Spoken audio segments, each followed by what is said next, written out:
तो चलो दोस्तों स्टार्ट करते हैं हम लोग आज मैग्नेटिक इफेक्ट्स ऑफ करंट। और इस मैग्नेटिक इफेक्ट्स ऑफ करंट में हमें मैग्नेटिक फील्ड की डायरेक्शन निकालनी है। इस पूरे चैप्टर में सारा खेल डायरेक्शन का है। अगर आपको डायरेक्शन नहीं आता ना तो फिर बहुत बड़ी प्रॉब्लम होने वाली है इस चैप्टर में। तो आइए आज हम डायरेक्शन ही सीखते हैं। कुछ फंडामेंटल्स बताता हूं मैं आपको, जिससे आपको डायरेक्शन निकालना आपके लिए थोड़ा ईजी हो जाएगा। आपने सबसे पहले बायो-सावर्ट्स लॉ पढ़ा इस चैप्टर में। तो बायो-सावर्ट्स लॉ में आपने क्या पढ़ा कि किसी भी करंट कैरिंग वायर की मैग्नेटिक फील्ड निकालना सिखाता है स्मॉल करंट कैरिंग वायर से। आपने देखा ना, dB is equal to mu naught by 4 pi I dl sine theta by r square. अगर इसी को वेक्टर में लिखते हो तो mu naught by 4 pi I dl cross r by r cube. ये लिखे, साफ दिखता है कि dl को r की तरफ अगर क्रॉस करोगे तो मैग्नेटिक फील्ड का डायरेक्शन पता चल जाएगा। सवाल है dl को r की तरफ क्रॉस कैसे करेंगे, प्रॉब्लम यही तो है। अब इसी को सिखाता हूं मैं। एक बात बताओ, वेक्टर में क्लास 11th में आपने क्रॉस प्रोडक्ट पढ़ा क्या? आपको थोड़ा भी याद है? उसमें i cross J, J cross के, के क्रॉस आई, ऐसा कुछ करते थे। वही चीज आज हम फिर करेंगे। बस आप मेरी बात को ध्यान से सुनना जो भी मैं बोलता हूं। आपने एक स्ट्रेट वायर दिखाया बायो-सावर्ट्स लॉ में, और आपने राइट साइड उसकी मैग्नेटिक फील्ड निकालने के लिए कही। ठीक है, मैग्नीट्यूड तो आपको पता चल गया, mu naught by 4 pi I dl sine theta by r square से। सवाल था डायरेक्शन कैसे निकाला जाएगा। अब डायरेक्शन निकालने के लिए मैं आपको कुछ फंडामेंटल्स सिखाता हूं। सबसे पहले हम लोग ऐसा करते हैं, एक्स वाई जेड का एक कॉमन पैटर्न ले लेते हैं। जो मैं ले रहा हूं वही आप भी लोगे। ठीक है, आप अगर कहीं पर भी खड़े हो, चेयर पे बैठे हो, जैसे मैं यहां पर खड़ा हूं, ठीक है, तो आपको क्या करना है, अपने दोनों हाथ स्ट्रेच कर लो। कर लिया? ये राइट हैंड आपका पॉजिटिव एक्स एक्सिस को रिप्रेजेंट करेगा, लेफ्ट हैंड नेगेटिव एक्स को। अब यही अगर आप हाथ सामने कर दो, ये पॉजिटिव वाई को रिप्रेजेंट करेगा, ये पॉजिटिव जेड को, पॉजिटिव वाई के ठीक अपोजिट नेगेटिव वाई एक्सिस, और ये नेगेटिव जेड हो गया। ठीक है, फिर से positive x, positive y, positive z, negative z. ये एक पैटर्न हम लोग फॉलो करते हैं। ठीक है, वैसे आप किसी भी एक्सिस में ले सकते हैं, ऐसा कोई रूल नहीं है, मगर हम लोग एक कॉमन पैटर्न ले रहे हैं। जो मैं ले रहा हूं वही आप भी लेंगे। इससे थोड़ा क्या होगा कि जल्दी सीख जाएंगे हम। चलिए, अब इसमें करते क्या है, आपको चलो बायो-सावर्ट्स लॉ से स्टार्ट कर लेते हैं। बायो-सावर्ट्स लॉ में मुझे एक बात बताओ, एक वायर आपने देखा, स्ट्रेट वायर था ऐसा। ठीक है, एक वायर था स्ट्रेट वायर ऐसा, करंट सामने, इधर सामने की तरफ जा रही थी। आपने बुक में देखा ना अभी। ठीक है, करंट सामने की तरफ जा रही थी। तो बताओ, करंट सामने की तरफ जा रही है तो डीएल का डायरेक्शन करंट के डायरेक्शन में ही टेंजेंशियली होता है। ये मैंने आपको बता भी रखा है। तो डीएल का डायरेक्शन सामने है, तो मैंने क्या बोला था, सामने कौन सा एक्सिस होगा, वाई एक्सिस, पॉजिटिव वाई। अगर यूनिट वेक्टर में बोलूं तो पॉजिटिव जे कैप। और मैग्नेटिक फील्ड आपको कहां निकालनी थी, इसी डीएल से यहां, और इस तरफ कौन हुआ, पॉजिटिव एक्स। तो बोलो, डीएल को आर की तरफ क्रॉस करना है। आर का डायरेक्शन पॉजिटिव एक्स, डीएल का डायरेक्शन पॉजिटिव वाई। तो डीएल को आर की तरफ क्रॉस करना है, मैग्नेटिक फील्ड का डायरेक्शन निकल जाएगा। सवाल है कैसे। राइट हैंड स्क्रू रूल का नाम आपने सुना होगा। ठीक है, डीएल क्रॉस आर। दोस्तों आज मैं आपको डीएल क्रॉस आर में राइट हैंड स्क्रू रूल बताता हूं।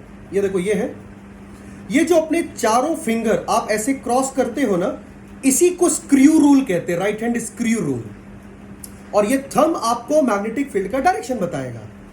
सुनिएगा ध्यान से, ये फर्स्ट 4 फिंगर्स डीएल के डायरेक्शन में होना चाहिए, और आर जिस तरफ है उस तरफ आप इसे क्रॉस कर देंगे, और ये थंब आपको मैग्नेटिक फील्ड का डायरेक्शन बता देगा।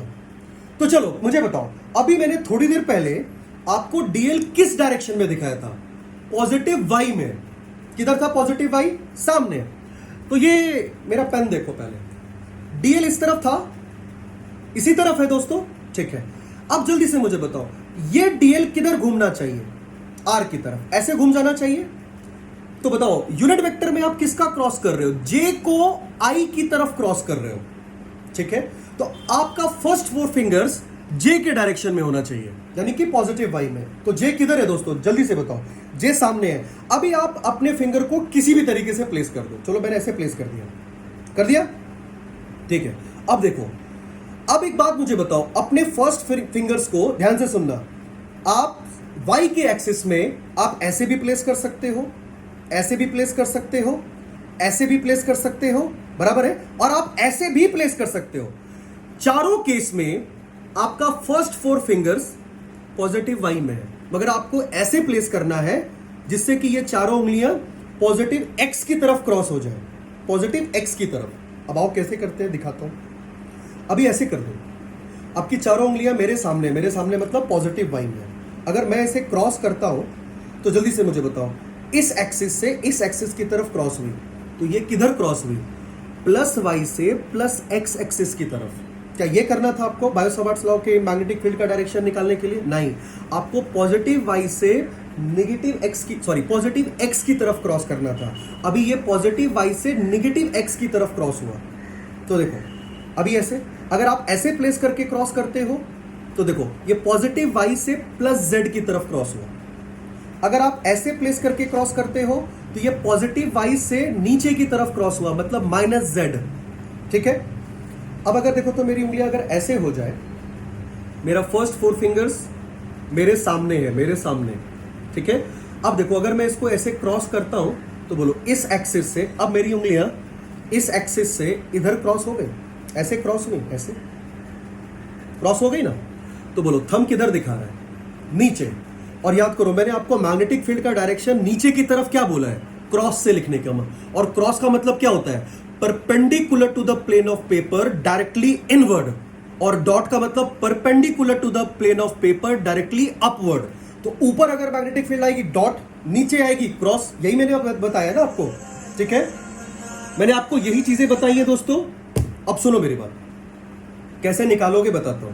तो जल्दी बताओ, इस केस में डीएल को आर की तरफ क्रॉस किया तो magnetic field downward I, cross I, dot I, cross I. Clear है? थोड़ा मैं आपको 1-2 पैटर्न और बता देता हूं क्रॉस कैसे कैसे करना है। अगर आपको सपोज कहा जाता आई क्रॉस के, आई मतलब एक्स एक्सिस, अपने फर्स्ट 4 फिंगर्स को एक्स एक्सिस में प्लेस कर दो। के ऊपर है नीचे है? ऊपर है। देखो तो मेरी उंगलियां भी ठीक है, ऊपर हो गई, ऊपर हो गई। बोलो थंब मेरा किधर दिख रहा है? थंब पीछे, पीछे मतलब कौन हो गया? Negative y axis. तो बोलो आई क्रॉस के का डायरेक्शन माइनस जे कैप आया। किधर आया? माइनस जे कैप। क्लियर है? थोड़ी प्रॉब्लम क्या होती है वो बताता हूं। बच्चों को प्रॉब्लम हो जाती है माइनस के को प्लस आई की तरफ क्रॉस करने में। तो बच्चे माइनस के को प्लस आई की तरफ क्रॉस नहीं कर पाते हैं। अब वो दिखाता हूं। अभी कुछ मत करो, अपने फर्स्ट 4 फिंगर्स को नीचे की तरफ प्लेस कर दो। मान लो नीचे की तरफ, सीधा ऐसे नीचे प्लेस कर दो। कर दिए? देखो नीचे है।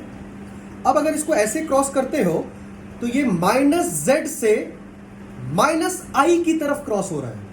मैंने क्या बोला? माइनस जेड से प्लस आई की तरफ क्रॉस करना है। तो बच्चे ना ऐसे क्रॉस करते हैं। अरे भाई इसको थोड़ी ना क्रॉस कह रहे, क्रॉस ये होता है, ये। अब कुछ मत करो, अपने फिंगर्स को ऐसे कर लो। कर लिया? ठीक है, अब घुमा दो, घुमा दो। तो बताओ किधर आया? माइनस के को प्लस आई की तरफ जब मैंने क्रॉस किया, माइनस के को प्लस आई की तरफ क्रॉस किया, तो थंब का डायरेक्शन आपका माइनस जे कैप में आ रहा है, उस तरफ। अगर आपको के को आई की तरफ क्रॉस करना होता प्लस जेड को, तो देखो कैसे करते हैं। अपने फर्स्ट 4 फिंगर्स को ऊपर की तरफ प्लेस कर दो, ऐसे कर दो। ठीक है, ऐसे कर दिया। देखो अब देखो घुमा दो, ये देखो आपके सामने, मेरे सामने आ रहा है। आपके सामने नहीं, मेरे सामने, आपके तो पीछे आ रहा है। मेरे सामने, मेरे सामने कौन सा एक्सिस होता है? Positive y. तो बोलो के क्रॉस आई क्या आया? जे कैप। के क्रॉस आई क्या आया? जे कैप। कुछ इस तरीके से क्रॉस करते हैं दोस्तों, ठीक है। आप याद रखिएगा, किसी भी एक्सिस में आप अपने फर्स्ट 4 फिंगर्स को 4 तरीके से प्लेस कर सकते हैं। जैसे अगर मैं माइनस वाई में प्लेस करूं तो कई बार मैं बच्चे को बोलता हूं माइनस वाई एक्सिस में अपने फर्स्ट 4 फिंगर्स को प्लेस करो। तो देखना बच्चा क्या करता है। बच्चा ऐसे करता है। अरे भाई ऐसे नहीं कर रहे, आप इसको ऐसे कर दो। ऐसे भी तो कर सकते हो ना, ऐसे देखो, खड़े हो ऐसे। और जरूरी नहीं है एकदम एग्जैक्ट पैटर्न होना चाहिए। अरे आपको बस हल्का सा डायरेक्शन फील करना है। जैसे आपको डायरेक्शन फील हो गया, काम खत्म है। पूरा हाथ क्रॉस परेड थोड़ी कर रहे हो जो ऐसे करोगे। चलो कर दिया first 4 finger. Minus y axis में आप ऐसे भी प्लेस कर सकते हो अपने फर्स्ट 4 फिंगर्स को, ऐसे भी, ऐसे भी बराबर है, ऐसे भी बराबर है, और ऐसे भी। चारों तरीके से प्लेस, हर एक्सिस में आप अपने फर्स्ट 4 फिंगर्स को 4 तरीके से प्लेस कर सकते हो। वो आपको देखना है कि आप जब प्लेस करोगे तो आपको किस एक्सिस में क्रॉस करना है। अगर मान लो एक और बता देता हूं, मान लो मुझे -j क्रॉस -i करना पड़े, -j क्रॉस -i, -j पीछे अपने फर्स्ट 4 फिंगर्स को प्लेस कर दो। मान लो ऐसे प्लेस कर दिया अभी, ठीक है। अभी तो उंगलियां नीचे घूम रही हैं, नीचे नहीं घुमानी, आपको लेफ्ट साइड घुमानी है। आपको याद है आपका -i किधर है? आपका -i लेफ्ट साइड है। ये देखो, देखो मेरे हाथ को, देखो है, घूम गया, इस एक्सिस से उधर घूमा, लेफ्ट साइड देखो, हम नीचे आ रहे हैं। बात समझ में आई? तो इस तरीके से करना है। चलिए, बायो-सवार्ट्स लॉ में cross product, right hand screw rule तो मैंने बता दिया। अब थोड़ा आपको बता दूं थोड़ा मैं आपको बता दूं किसी भी सर्कुलर कॉइल की मैग्नेटिक फील्ड कैसे निकालते हैं। सर्कुलर कॉइल की, तो चलो सर्कुलर कॉइल की निकालते हैं। एक तो याद रखना कि किसी भी क्वेश्चन में, किसी भी न्यूमेरिकल्स में, आपको किसी भी सिचुएशन में सर्कुलर कॉइल में जो करंट फ्लो कराएगा वो 2 तरीके से। कॉइल को या तो वो हॉरिजॉन्टली प्लेस करेगा या तो वो कॉइल को वर्टिकली प्लेस करेगा। वर्टिकली बोलेगा तो ऐसे प्लेस कर देना, मतलब इस प्लेन में, और हॉरिजॉन्टली बोलेगा तो इस प्लेन में प्लेस कर देना, ठीक है। अब सर्कुलर कॉइल में करंट या तो क्लॉकवाइज होगा या तो एंटी क्लॉकवाइज होगा, 2 ही चीज होगा। चलो ठीक है, मान लो कॉइल में करंट एंटी क्लॉकवाइज है, ये है करंट एंटी क्लॉकवाइज, ऐसे, ठीक है। अब यहां पर मैं आपको यहां पर राइट हैंड स्क्रू रूल नहीं सिखा रहा, यहां पे मैं आपको थोड़ा और इजी मेथड, आप उससे भी निकाल सकते हो, कोई प्रॉब्लम नहीं है, मगर उससे थोड़ा आसान नहीं है। ये देखो, इसमें कहते हैं राइट हैंड कर्ल रूल, ठीक है। अब देखो, ये सर्कुलर वायल है, सबसे पहले इसमें करंट फ्लो कराओ एंटी क्लॉकवाइज करा दिए, एंटी क्लॉकवाइज ऐसे, ठीक है। अब आप क्या करो, इसमें राइट हैंड कर्ल रूल मारो, मारा, बोलो थंब किधर आया? सेंटर पे मैग्नेटिक फील्ड निकालनी थी, तो जैसे राइट हैंड देखो, और एक चीज याद रखना, ये आपके जो फिंगर्स हैं ये इसी के ऊपर घूमने चाहिए, ऐसे नहीं ऐसे कर दिए, ऐसे कर दिया, ऐसे नहीं करना है, ऐसे करके इसे ऐसे घुमा दो। तो यानी मैग्नेटिक फील्ड डॉट या cross, dot plane of paper के ऊपर। अगर यही करंट क्लॉकवाइज होता तो सेंटर पे मैग्नेटिक फील्ड क्रॉस आ जाती है, नीचे, ठीक। इसका तो पता चल गया कैसे करना है, हॉरिजॉन्टली प्लेस है। थोड़ी परेशानी बच्चों को वर्टिकल में होती है, देखो वर्टिकल में ऐसे खड़ा किया, एक केस आपको वर्टिकल का भी दिया है जिसमें आपको मैग्नेटिक फील्ड एक्सिस पे निकालनी है, ठीक है। अब सबसे पहले आप मुझे ये बताओ, आपको एक्सिस पे मैग्नेटिक फील्ड निकालनी है, तो सबसे पहले क्या करोगे, आपको ये देखना है कि इस सर्कुलर कॉइल की मैग्नेटिक फील्ड राइट साइड निकालनी है या लेफ्ट साइड निकालनी है। अगर राइट साइड निकालनी है तो सबसे पहले अपने हाथ को राइट साइड कर लो, ठीक है। अभी ऐसे करो इधर, ठीक है। अभी उंगलियां नहीं घुमानी है, ठीक है। अब रुक जाओ। अब सबसे पहले देखो सिचुएशन में करंट किधर है, करंट आपका एंटी क्लॉकवाइज है, ऐसे एंटी क्लॉक, मेरे फ्रेम से एंटी क्लॉकवाइज देखना, अपने फ्रेम से नहीं, एंटी क्लॉकवाइज है। तो अगर आपको राइट साइड मैग्नेटिक फील्ड निकालना है तो यह हाथ राइट साइड होना चाहिए कॉइल की, अगर लेफ्ट साइड तो लेफ्ट साइड कर देना, ठीक है। अब क्या ये एंटी क्लॉकवाइज घूमा मेरा हाथ? नहीं, अभी ये घूमा मेरा हाथ कैसा, क्लॉकवाइज, ऐसे घूम रहा है। अब मैं क्या कह रहा हूं, एंटी क्लॉकवाइज, ऐसे एंटी क्लॉकवाइज। अब अपने हाथ को ऐसे कर लो, तो बोलो, तो राइट, इस कॉइल के राइट साइड के एक्सिस पे मैग्नेटिक फील्ड उस पॉइंट पे किधर आएगा, राइट आएगा लेफ्ट आएगा, इधर। अगर क्लॉकवाइज होता तो ऐसे कर देते, ऐसे इस तरफ आता, अगर लेफ्ट होता तो फिर लेफ्ट की तरफ ऐसे करते या ऐसे करते, कॉइल के लेफ्ट की तरफ, समझ गए। तो ये हो गया। एक और चीज बता दूं आपको मैं, 2 सर्कुलर कॉइल का मैग्नेटिक फील्ड आपको सेंटर पे निकालने के लिए कह रहा है। मेरे चेक योर स्किल का फर्स्ट क्वेश्चन यही है दोस्तों, ठीक है। मेरे चेक योर स्किल का फर्स्ट क्वेश्चन यही है, ठीक है। इसमें भी याद रखिएगा, जो चीज मैंने अभी आपको सिखाई वही फंडा अभी इसमें भी चलाना है, जो मैंने यहां पे आपको बताया, ठीक है। याद रखेंगे।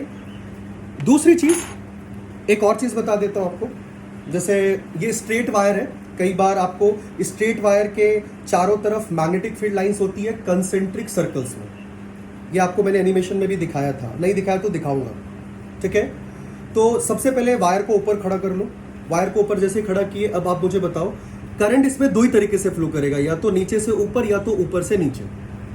अगर नीचे से ऊपर है तो ये तो तय है ना कि magnetic field lines concentric circles में होंगे।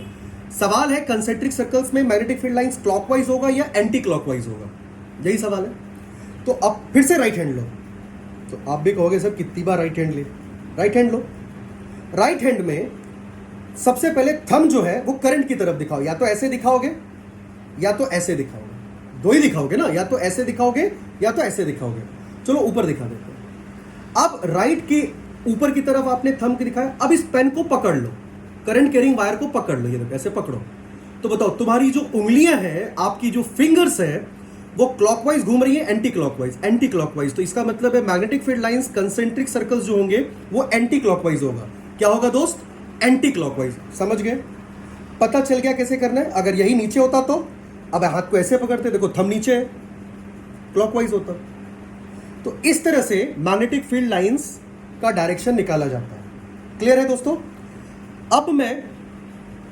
अब जो आप न्यूमेरिकल्स करेंगे, अगर इन केस उसमें कुछ प्रॉब्लम्स आती है फिर हम लोग डायरेक्शन सीख लेंगे।